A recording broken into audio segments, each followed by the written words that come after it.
Today on the CTV News at 5, questions over protocol in a suspected rabies case that forced a family to get rounds of vaccinations and most of their pets euthanized. Plus, a transformation to Alberta's healthcare. And what do you think? Does that encourage you? How a multi-world record holder is inspiring young Southern Albertans.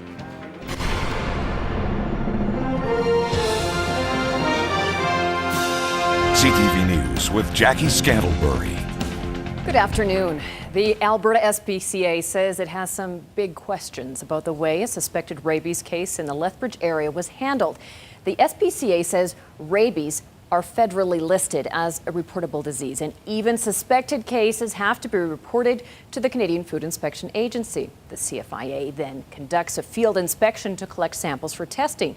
The SPCA says the CFIA normally responds immediately, and they're wondering why that didn't happen this month when a suspected case was reported on an acreage near Lethbridge. The family that reported the case is now undergoing rounds of rabies shots, and their pets have been destroyed as a precaution. Terry Vogt reports. Nash. Lisa Schlichter says she and her family feel let down by the federal agency that's supposed to investigate and prevent the transmission of animal diseases to humans. She was put in touch with the Canadian Food Inspection Agency earlier this month after a stray cat that showed up on the family acreage became violently ill, began hissing, foaming at the mouth, and biting itself. He had called me and said that we just had to let the cat die because they don't deal with live animals. He told me to try and contact a vet and maybe get it put down, which I tried. I tried so hard. I could hear from inside my house just screaming in pain, this cat. It was like the most disturbing thing ever. Despite spending hours on the phone talking to vets, animal control officers, county staff, and the CFIA, no one would come to help.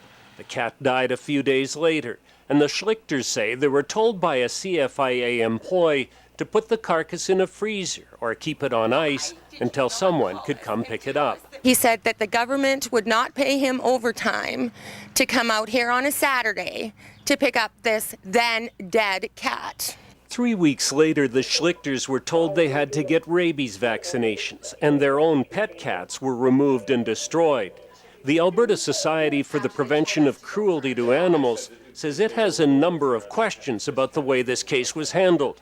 The SPCA says rabies is federally listed as a reportable disease, and the CFIA, according to their own published protocol, is the agency that has the authority to respond.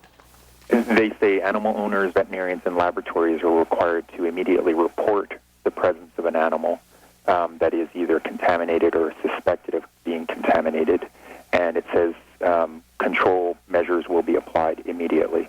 According to the Manual of Procedures, which is posted on the CFIA website, veterinarians from the agency are to conduct field investigations whenever a domestic animal is reported to have symptoms of rabies. The SPCA says, based on the information it has, it appears the family acted responsibly by contacting the proper authorities and following the instructions they were given. Terry Vogt, CTV News, Lethbridge. The SPCA says it has made similar calls to the CFIA in the past, and the government agency has always responded with trained people to deal with cases like suspected cases of rabies. They say the only other advice they can provide to people is that people taking in strays should have the animal checked by a vet before bringing it into your home or exposing it to your other animals. Charges have now been amended against a Fort Macleod teen who's accused of attacking another boy and then setting a house on fire. The teenager appeared in youth court today, and a charge of attempted murder was amended to assault with a weapon. The teen, who was 13 years old at the time of the incident. Firefighters were called to a Fort Macleod home back in March of 2012. They managed to pull a 17-year-old boy from the burning home. The matter has been set over until mid-June, so the judge has time to review a 30-page forensics report, as well as a fetal alcohol spectrum disorder assessment that was conducted last November.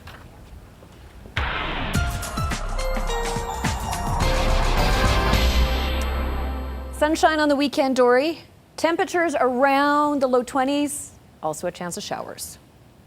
Yeah, exactly. It's that mixed trend that we've seen over the last couple of days that's going to continue into the weekend. But the good news is that we will be seeing some sunshine, as you mentioned, but we also have that high humidity level and that risk of late day shower activity. Tomorrow looks like the day where we be seeing the highest amount of precipitation.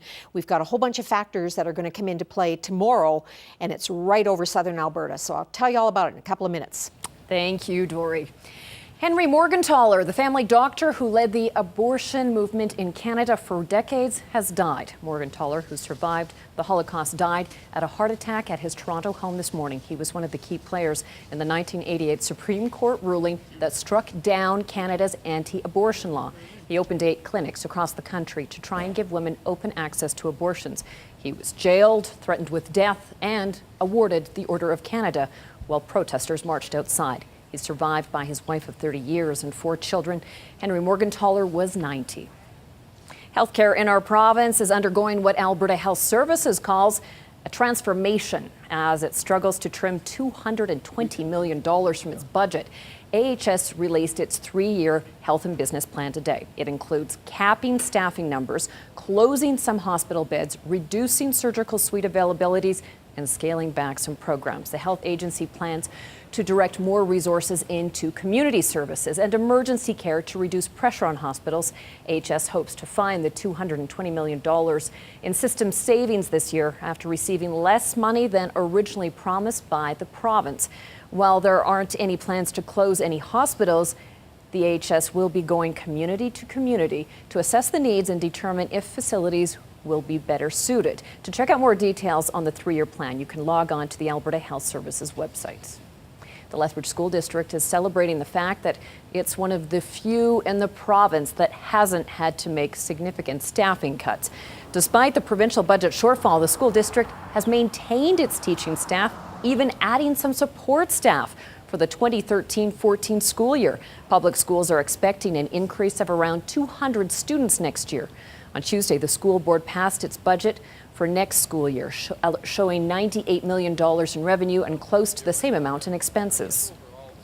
I have to say one of the things that allowed us to do what we're doing is the agreement between the government, the ASB, our organization, and the teachers, because with the teachers receiving a 0% increase for this year, obviously it made things easier for us. And so that has benefited, I think, across the province.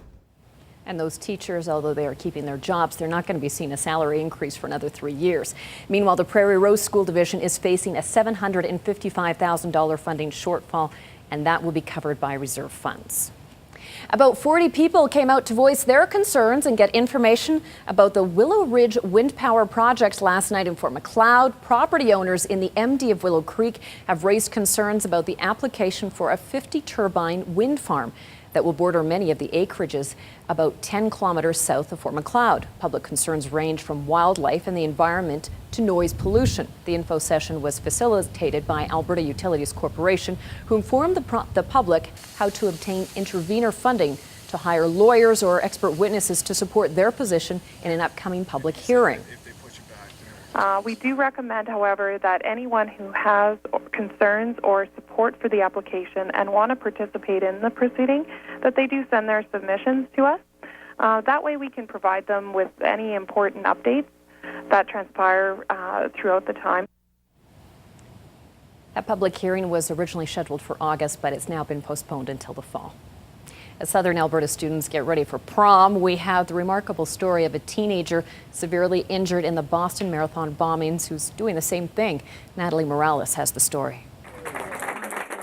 Sydney Corcoran has been called a survivor and an inspiration, but last night she was given a new title, Prom Queen. I keep feeling like I'm gonna cry because I'm just happy to be back, but see, now I'm gonna start crying. It's just really good to see everyone. Sydney attended her high school senior prom in Lowell, Massachusetts, just 6 weeks after nearly bleeding to death from the wounds suffered in the Boston Marathon bombings. When I was in the hospital, I didn't think this was going to be possible. And then I got to the rehab, and because I was up and I was doing stuff, it felt more like I could do it, and it was a goal. Her mother, Celeste, a hairstylist before the bombings, lost both her legs in the explosion. But she couldn't let her daughter and roommate during recovery leave without helping her get ready in her own way. She still wanted to help out, and she was determined to, so she made sure that she did my toes. That day of primping meant an emotional return to Boston to head to her mother's salon. It was a little scary. The first time that I went back, the entire car ride, I just had like flashbacks. Still recovering emotionally and physically, Sydney is getting an outpouring of public support. It means so much to me. And it's not just like in the United States, like there's people all over the world that have reached out to me. And see, I'm gonna start crying. It's so touching to me. A prom to remember forever, a night fit for a queen. Sydney graduates high school June the 8th, and she will begin college in the fall. A multi-world record holder is hoping to educate and inspire young people across the province.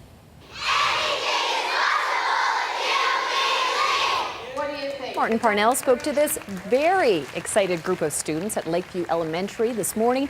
The 47-year-old has set a number of Guinness World Records in distance running.